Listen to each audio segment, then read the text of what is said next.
شروع اللہ کے نام سے جو بڑا مہربان نہایت رحم والا ہے۔ لوگو اپنے پروردگار سے ڈرو کہ قیامت کا زلزلہ ایک حادثہ عظیم ہے۔ اے مخاطب، جس دن تو اس کو دیکھے گا اس دن یہ حال ہوگا کہ تمام دودھ پلانے والی عورتیں اپنے بچوں کو بھول جائیں گی اور تمام حمل والیوں کے حمل گر پڑیں گے، اور لوگ تجھ کو متوالے نظر آئیں گے مگر وہ متوالے نہیں ہوں گے بلکہ عذاب دیکھ کر مدہوش ہو رہے ہوں گے۔ بے شک خدا کا عذاب بڑا سخت ہے۔ اور بعض لوگ ایسے ہیں جو خدا کی شان میں علم و دانش کے بغیر جھگڑتے اور ہر شیطان سرکش کی پیروی کرتے ہیں، جس کے بارے میں لکھ دیا گیا ہے کہ جو اسے دوست رکھے گا تو وہ اس کو گمراہ کر دے گا اور دوزخ کے عذاب کا رستہ دکھائے گا۔ لوگو اگر تم کو مرنے کے بعد جی اٹھنے میں کچھ شک ہو تو ہم نے تم کو پہلی بار بھی تو پیدا کیا تھا، یعنی ابتدا میں مٹی سے، پھر اس سے نطفہ بنا کر، پھر اس سے خون کا لوتھڑا بنا کر، پھر اس سے بوٹی بنا کر، جس کی بناوٹ کامل بھی ہوتی ہے اور ناقص بھی، تاکہ تم پر اپنی خالقیت ظاہر کر دیں، اور ہم جس کو چاہتے ہیں ایک میعاد مقرر تک پیٹ میں ٹھہرائے رکھتے ہیں، پھر تم کو بچہ بنا کر نکالتے ہیں، پھر تم جوانی کو پہنچتے ہو، اور بعض قبل از پیری مر جاتے ہیں، اور بعض شیخ فانی ہو جاتے اور بڑھاپے کی نہایت خراب عمر کی طرف لوٹائے جاتے ہیں کہ بہت کچھ جاننے کے بعد بالکل بے علم ہو جاتے ہیں۔ اور اے دیکھنے والے، تو دیکھتا ہے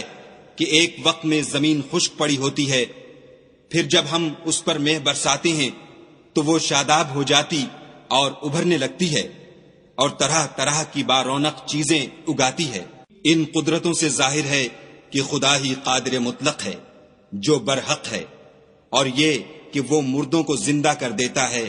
اور یہ کہ وہ ہر چیز پر قدرت رکھتا ہے، اور یہ کہ قیامت آنے والی ہے، اس میں کچھ شک نہیں، اور یہ کہ خدا سب لوگوں کو جو قبروں میں ہیں جلا اٹھائے گا۔ اور لوگوں میں کوئی ایسا بھی ہے جو خدا کی شان میں بغیر علم و دانش کے اور بغیر ہدایت کے اور بغیر کتاب روشن کے جھگڑتا ہے اور تکبر سے گردن موڑ لیتا ہے تاکہ لوگوں کو خدا کے رستے سے گمراہ کر دے، اس کے لیے دنیا میں ذلت ہے اور قیامت کے دن ہم اسے عذاب آتش سوزاں کا مزہ چکھائیں گے۔ اے سرکش، یہ اس کفر کی سزا ہے جو تیرے ہاتھوں نے آگے بھیجا ہے، اور خدا اپنے بندوں پر ظلم کرنے والا نہیں۔ اور لوگوں میں بعض ایسا بھی ہے جو کنارے پر کھڑا ہو کر خدا کی عبادت کرتا ہے، اگر اس کو کوئی دنیاوی فائدہ پہنچے تو اس کے سبب مطمئن ہو جائے، اور اگر کوئی آفت پڑے تو منہ کے بل لوٹ جائے، یعنی پھر کافر ہو جائے۔ اس نے دنیا میں بھی نقصان اٹھایا اور آخرت میں بھی، یہی تو نقصان سری ہے۔ یہ خدا کے سوا ایسی چیز کو پکارتا ہے جو نہ اسے نقصان پہنچائے اور نہ فائدہ دے سکے، یہی تو پرلے درجے کی گمراہی ہے۔ بلکہ ایسے شخص کو پکارتا ہے جس کا نقصان فائدے سے زیادہ قریب ہے، ایسا دوست بھی برا اور ایسا ہم صحبت بھی برا۔ جو لوگ ایمان لائے اور عمل نیک کرتے رہے، خدا ان کو بہشتوں میں داخل کرے گا جن کے نیچے نہریں چل رہی ہیں۔ کچھ شک نہیں کہ خدا جو چاہتا ہے کرتا ہے۔ جو شخص یہ گمان کرتا ہو کہ خدا اس کو دنیا اور آخرت میں مدد نہیں دے گا تو اس کو چاہیے کہ اوپر کی طرف یعنی اپنے گھر کی چھت میں ایک رسی باندھے، پھر اس سے اپنا گلا گھونٹ لے، پھر دیکھے کہ آیا یہ تدبیر اس کے غصے کو دور کر دیتی ہے۔ اور اسی طرح ہم نے اس قرآن کو اتارا ہے جس کی تمام باتیں کھلی ہوئی ہیں، اور یہ یاد رکھو کہ خدا جس کو چاہتا ہے ہدایت دیتا ہے۔ جو لوگ مومن یعنی مسلمان ہیں اور جو یہودی ہیں اور ستارہ پرست اور عیسائی اور مجوسی اور مشرک، خدا ان سب میں قیامت کے دن فیصلہ کر دے گا۔ بے شک خدا ہر چیز سے باخبر ہے۔ کیا تم نے نہیں دیکھا کہ جو مخلوق آسمانوں میں ہے اور جو زمین میں ہے، اور سورج اور چاند اور ستارے اور پہاڑ اور درخت اور چارپائے اور بہت سے انسان خدا کو سجدہ کرتے ہیں، اور بہت سے ایسے ہیں جن پر عذاب ثابت ہو چکا ہے، اور جس شخص کو خدا ذلیل کرے اس کو کوئی عزت دینے والا نہیں۔ بے شک خدا جو چاہتا ہے کرتا ہے۔ یہ دو فریق ایک دوسرے کے دشمن اپنے پروردگار کے بارے میں جھگڑتے ہیں، تو جو کافر ہیں ان کے لیے آگ کے کپڑے قطع کیے جائیں گے، اور ان کے سروں پر جلتا ہوا پانی ڈالا جائے گا، اس سے ان کے پیٹ کے اندر کی چیزیں اور کھالیں گل جائیں گی، اور ان کے مارنے ٹھوکنے کے لیے لوہے کے ہتھوڑے ہوں گے۔ جب وہ چاہیں گے کہ اس رنج و تکلیف کی وجہ سے دوزخ سے نکل جائیں تو پھر اسی میں لوٹا دیے جائیں گے، اور کہا جائے گا کہ جلنے کے عذاب کا مزہ چکھتے رہو۔ جو لوگ ایمان لائے اور عمل نیک کرتے رہے، خدا ان کو بہشتوں میں داخل کرے گا جن کے تلے نہریں بہہ رہی ہیں، وہاں ان کو سونے کے کنگن پہنائے جائیں گے اور موتی، اور وہاں ان کا لباس ریشمی ہوگا، اور ان کو پاکیزہ کلام کی ہدایت کی گئی اور خدائے حمید کی راہ بتائی گئی۔ جو لوگ کافر ہیں اور لوگوں کو خدا کے رستے سے اور مسجد محترم سے، جسے ہم نے لوگوں کے لیے یکساں عبادت گاہ بنایا ہے، روکتے ہیں،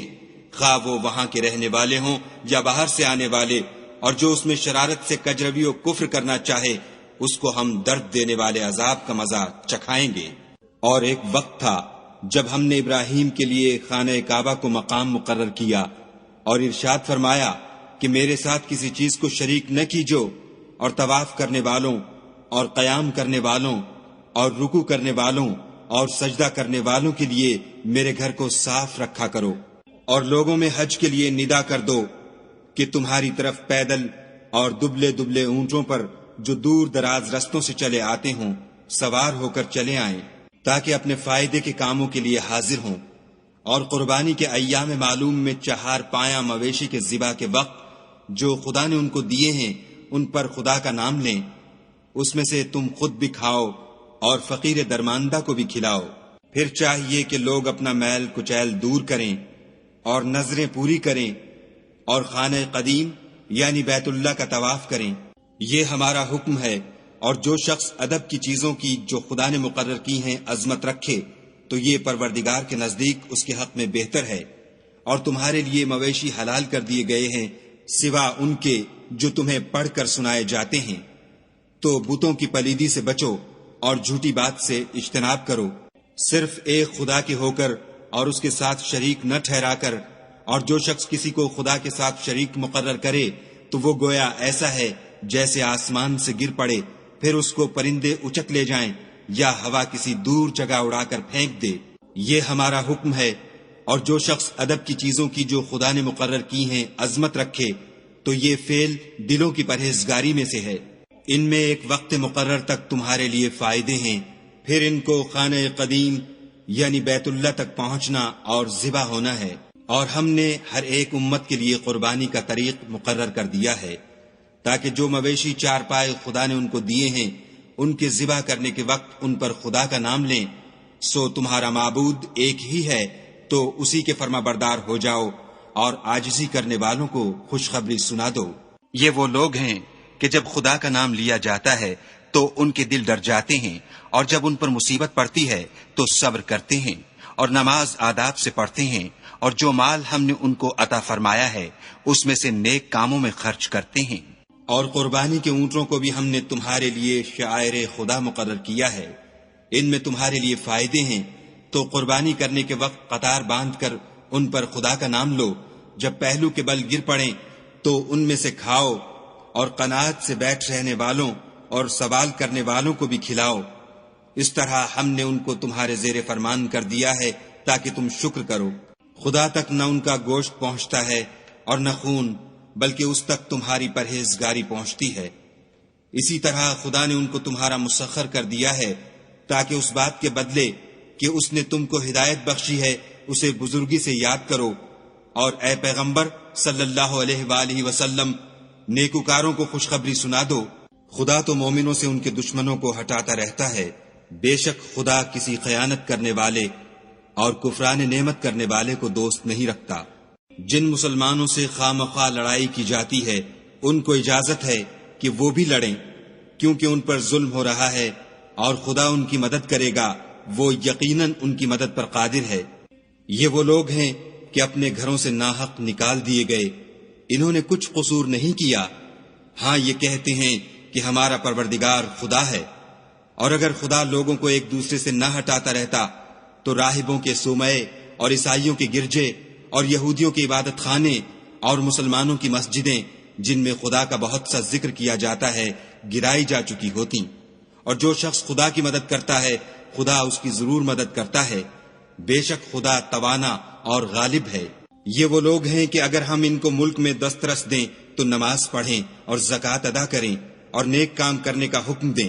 اور برے کاموں سے منع کریں، اور سب کاموں کا انجام خدا ہی کے اختیار میں ہے۔ اور اگر یہ لوگ تم کو جھٹلاتے ہیں تو ان سے پہلے نوح کی قوم اور عاد اور سمود بھی اپنے پیغمبروں کو جھٹلا چکے ہیں، اور قوم ابراہیم اور قوم لوط بھی،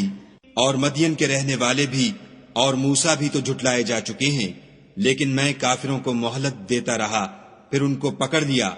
تو دیکھ لو کہ میرا عذاب کیسا سخت تھا۔ اور بہت سی بستیاں ہیں کہ ہم نے ان کو تباہ کر ڈالا کہ وہ نافرمان تھیں، سو وہ اپنی چھتوں پر گری پڑی ہیں، اور بہت سے کنویں بیکار اور بہت سے محل ویران پڑے ہیں۔ کیا ان لوگوں نے ملک میں سیر نہیں کی تاکہ ان کے دل ایسے ہوتے کہ ان سے سمجھ سکتے، اور کان ایسے ہوتے کہ ان سے سن سکتے؟ بات یہ ہے کہ آنکھیں اندھی نہیں ہوتی، بلکہ دل جو سینوں میں ہیں وہ اندھے ہوتے ہیں۔ اور یہ لوگ تم سے عذاب کے لیے جلدی کر رہے ہیں، اور خدا اپنا وعدہ ہرگز خلاف نہیں کرے گا۔ اور بے شک تمہارے پروردگار کے نزدیک ایک روز تمہارے حساب کے روح سے 1000 برس کے برابر ہے۔ اور بہت سی بستیاں ہیں کہ میں ان کو مہلت دیتا رہا اور وہ نافرمان تھیں، پھر میں نے ان کو پکڑ لیا اور میری ہی طرف لوٹ کر آنا ہے۔ اے پیغمبر صلی اللہ علیہ وآلہ وسلم، کہہ دو کہ لوگو میں تم کو کھلم کھلا نصیحت کرنے والا ہوں، تو جو لوگ ایمان لائے اور کام نیک کیے ان کے لیے بخشش اور آبرو کی روزی ہے۔ اور جن لوگوں نے ہماری آیتوں میں اپنے ذوم باطل میں ہمیں عاجز کرنے کے لیے سعی کی وہ اہل دوزخ ہیں۔ اور ہم نے تم سے پہلے کوئی رسول اور نبی نہیں بھیجا مگر اس کا یہ حال تھا کہ جب وہ کوئی آرزو کرتا تھا تو شیطان اس کی آرزو میں وسوسہ ڈال دیتا تھا، تو جو وسوسہ شیطان ڈالتا ہے خدا اس کو دور کر دیتا ہے، پھر خدا اپنی آیتوں کو مضبوط کر دیتا ہے، اور خدا علم والا اور حکمت والا ہے۔ غرض اس سے یہ ہے کہ جو وسوسہ شیطان ڈالتا ہے اس کو ان لوگوں کے لیے جن کے دلوں میں بیماری ہے اور جن کے دل سخت ہیں ذریعہ آزمائش ٹھہرائے۔ بے شک ظالم پرلے درجے کی مخالفت میں ہیں۔ اور یہ بھی غرض ہے کہ جن لوگوں کو علم عطا ہوا ہے وہ جان لیں کہ وہ یعنی وہی تمہارے پروردگار کی طرف سے حق ہے، تو وہ اس پر ایمان لائیں اور ان کے دل خدا کے آگے عاجزی کریں، اور جو لوگ ایمان لائے ہیں خدا ان کو سیدھے رستے کی طرف ہدایت کرتا ہے۔ اور کافر لوگ ہمیشہ اس سے شک میں رہیں گے یہاں تک کہ قیامت ان پر ناگہاں آ جائے یا ایک نامبارک دن کا عذاب ان پر آ واقع ہو۔ اس روز بادشاہی خدا ہی کی ہوگی اور وہ ان میں فیصلہ کر دے گا۔ تو جو لوگ ایمان لائے اور عمل نیک کرتے رہے وہ نعمت کے باغوں میں ہوں گے، اور جو کافر ہوئے اور ہماری آیتوں کو جھٹلاتے رہے ان کے لیے ذلیل کرنے والا عذاب ہوگا۔ اور جن لوگوں نے خدا کی راہ میں ہجرت کی پھر مارے گئے یا مر گئے ان کو خدا اچھی روزی دے گا، اور بے شک خدا سب سے بہتر رزق دینے والا ہے۔ وہ ان کو ایسے مقام میں داخل کرے گا جسے وہ پسند کریں گے، اور خدا تو جاننے والا اور بردبار ہے۔ یہ بات خدا کے ہاں ٹھہر چکی ہے، اور جو شخص کسی کو اتنی ہی ایذا دے جتنی ایذا اس کو دی گئی پھر اس شخص پر زیادتی کی جائے تو خدا اس کی مدد کرے گا۔ بے شک خدا معاف کرنے والا اور بخشنے والا ہے۔ یہ اس لیے کہ خدا رات کو دن میں داخل کرتا ہے اور دن کو رات میں داخل کرتا ہے، اور خدا تو سننے والا دیکھنے والا ہے۔ یہ اس لیے کہ خدا ہی برحق ہے، اور جس چیز کو کافر خدا کے سوا پکارتے ہیں وہ باطل ہے، اور اس لیے کہ خدا رفیع الشان اور بڑا ہے۔ کیا تم نہیں دیکھتے کہ خدا آسمان سے مے برساتا ہے تو زمین سرسبز ہو جاتی ہے؟ بے شک خدا مہربان اور خبردار ہے۔ جو کچھ آسمانوں میں ہے اور جو کچھ زمین میں ہے اسی کا ہے، اور بے شک خدا بے نیاز اور قابل ستائش ہے۔ کیا تم نہیں دیکھتے کہ جتنی چیزیں زمین میں ہیں سب خدا نے تمہارے زیر فرمان کر رکھی ہیں، اور کشتیاں بھی جو اسی کے حکم سے دریا میں چلتی ہیں، اور وہ آسمان کو تھامے رہتا ہے کہ زمین پر نہ گر پڑے مگر اس کے حکم سے۔ بے شک خدا لوگوں پر نہایت شفقت کرنے والا مہربان ہے۔ اور وہی تو ہے جس نے تم کو حیات بخشی، پھر تم کو مارتا ہے، پھر تمہیں زندہ بھی کرے گا، اور انسان تو بڑا ناشکرا ہے۔ ہم نے ہر ایک امت کے لیے ایک شریعت مقرر کر دی ہے، جس پر وہ چلتے ہیں، تو یہ لوگ تم سے اس امر میں جھگڑا نہ کریں اور تم لوگوں کو اپنے پروردگار کی طرف بلاتے رہو، بے شک تم سیدھے رستے پر ہو۔ اور اگر یہ تم سے جھگڑا کریں تو کہہ دو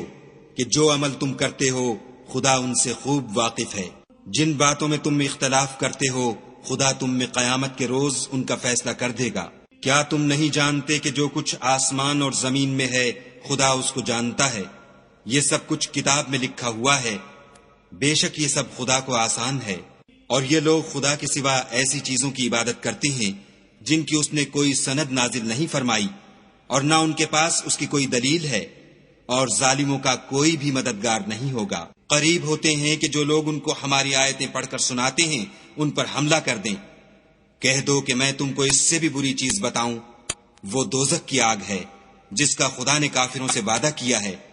اور وہ برا ٹھکانہ ہے۔ لوگوں، ایک مثال بیان کی جاتی ہے، اسے غور سے سنو کہ جن لوگوں کو تم خدا کے سوا پکارتے ہو وہ ایک مکھی بھی نہیں بنا سکتے، اگرچہ اس کے لیے سب مجتمع ہو جائیں، اور اگر ان سے مکھی کوئی چیز چھین لے جائے تو اسے اس سے چھڑا نہیں سکتے۔ طالب اور مطلوب یعنی عابد اور معبود دونوں گئے گزرے ہیں، ان لوگوں نے خدا کی قدر جیسی کرنی چاہیے تھی نہیں کی۔ کچھ شک نہیں کہ خدا زبردست اور غالب ہے۔ خدا فرشتوں میں سے پیغام پہنچانے والے منتخب کر لیتا ہے، اور انسانوں میں سے بھی، بے شک خدا سننے والا اور دیکھنے والا ہے۔ جو ان کے آگے ہے اور جو ان کے پیچھے ہے وہ اس سے واقف ہے، اور سب کاموں کا رجوع خدا ہی کی طرف ہے۔ مومنو، رکوع کرتے اور سجدے کرتے اور اپنے پروردگار کی عبادت کرتے رہو، اور نیک کام کرو تاکہ فلاح پاؤ، اور خدا کی راہ میں جہاد کرو جیسا جہاد کرنے کا حق ہے۔ اس نے تم کو برگزیدہ کیا ہے اور تم پر دین کی کسی بات میں تنگی نہیں کی، اور تمہارے لیے تمہارے باپ ابراہیم کا دین پسند کیا، اسی نے پہلے یعنی پہلی کتابوں میں تمہارا نام مسلمان رکھا تھا، اور اس کتاب میں بھی وہی نام رکھا ہے۔ تو جہاد کرو تاکہ پیغمبر تمہارے بارے میں شاہد ہوں اور تم لوگوں کے مقابلے میں شاہد ہو، اور نماز پڑھو اور زکوٰۃ دو، اور خدا کے دین کی رسی کو پکڑے رہو، وہی تمہارا دوست ہے اور خوب دوست اور خوب مددگار ہے، اور خوب مددگار ہے، اور خوب مدد